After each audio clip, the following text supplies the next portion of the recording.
Joining us on the program now, wellbeing expert Lauren Parsons. Lauren, kia ora, nice to see you again. Kia ora, good morning. I got to ask the personal question first up. So, did you have a good sleep last night? Have you have a good sleep over the weekend?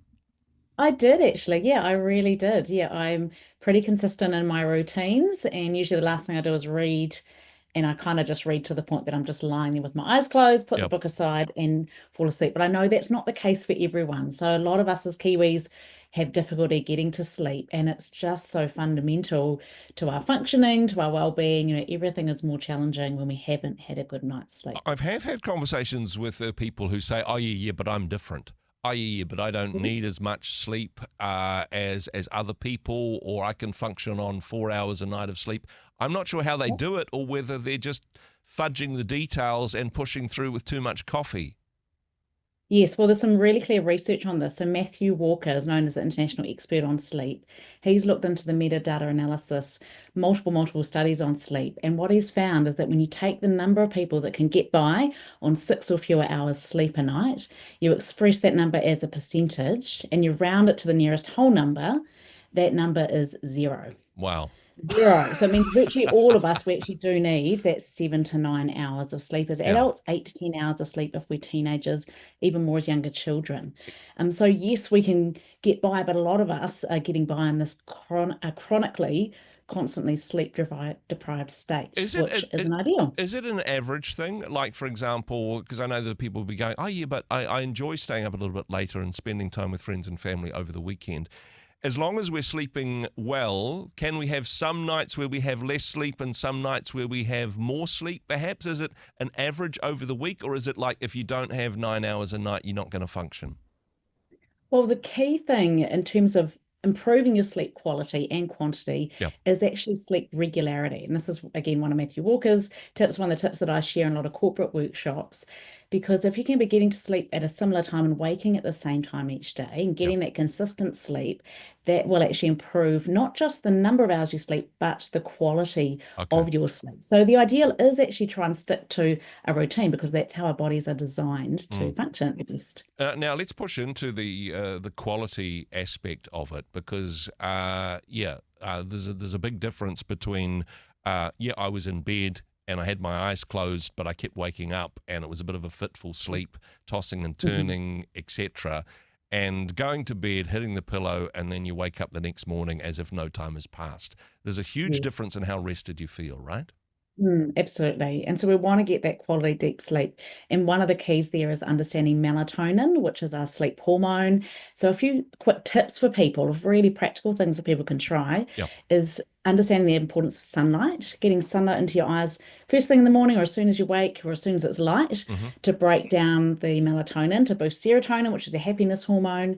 The other key time is to get out between 11 and 2. Okay. So shortly over the next few hours, get out for 10 minutes, even if it's an overcast day, Hmm. that daylight getting into your eyes for 10 minutes with your sunglasses off, Wow. that helps to timestamp your body to say, okay, this is the middle of the day. I'm going to Hmm. produce lots of melatonin to help you get to sleep. And the third tip around that is also in the evening from 8:30, 9 p.m. onwards to actually turn off all overhead lights, turn off Okay. all the bright lights, Yeah. just have lower lamp light because the bright overhead lights actually block melatonin production. Wow. What do you make of melatonin as a supplement? For some people, they say, "Hey, this is just one of the pills that I take to help me with my cycles and rhythms." Does that is it effective? Do you think?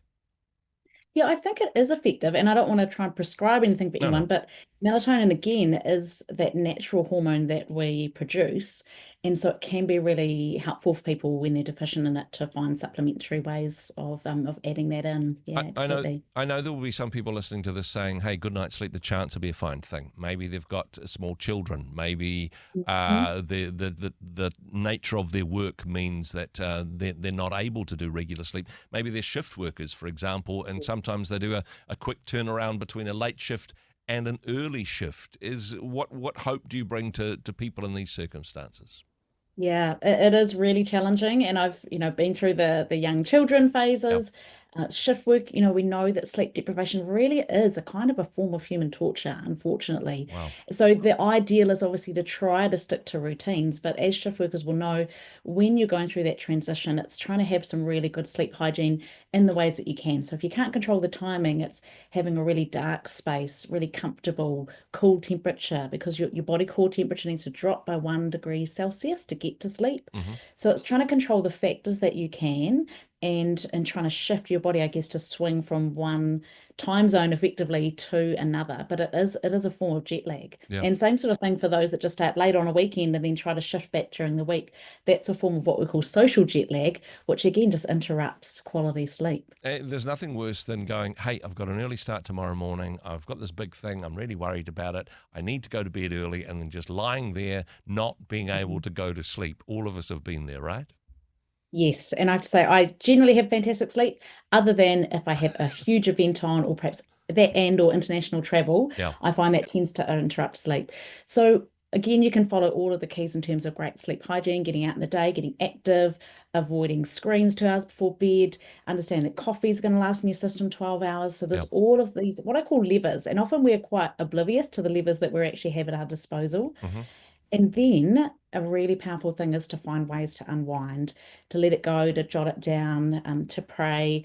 And if you are waking in the middle of the night and not able to get back to sleep, actually get up, go to another room, just with quiet, dim light, Yep. read, or just spend time quietly until you start to feel sleepy, and then head back to bed. Okay. And the key there is we don't want to associate the bed with being awake and being frustrated. Okay.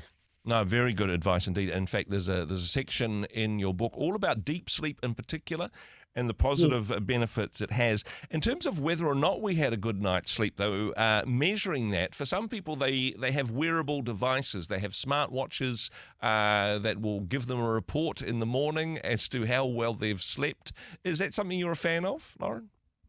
I'd have to say if people enjoy that, then you absolutely go for it. It's not something I personally choose to do. I quite like actually recommending trying to remove technology from Okay. your bedroom, from beside your bed particularly, because it can be something again that you go to, and it can be a source of light as Mm-hmm. well, so Yep. which can interrupt sleep if you go and look at it then in the middle of the night. So not personally, but yeah, I think everyone will choose what works for them. As with anything, you've got to choose what works for you. Well, hey, appreciate your wisdom as always, and laurenparsonswellbeing.com for more information on that. And as we mentioned, there is a section in the book, Thriving Leaders, Thriving Teams, which looks in particular at deep sleep.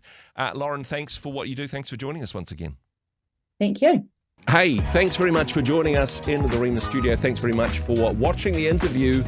It's kind of nice to have an audience, actually. And if you did like what you watched, then do give us a like, do give us the thumbs up. And if you'd like to see more interviews like that one, or perhaps even better, subscribe and those interviews will come straight to you. Don't forget to turn on your notifications, and we'll see you in the next one. Cheers.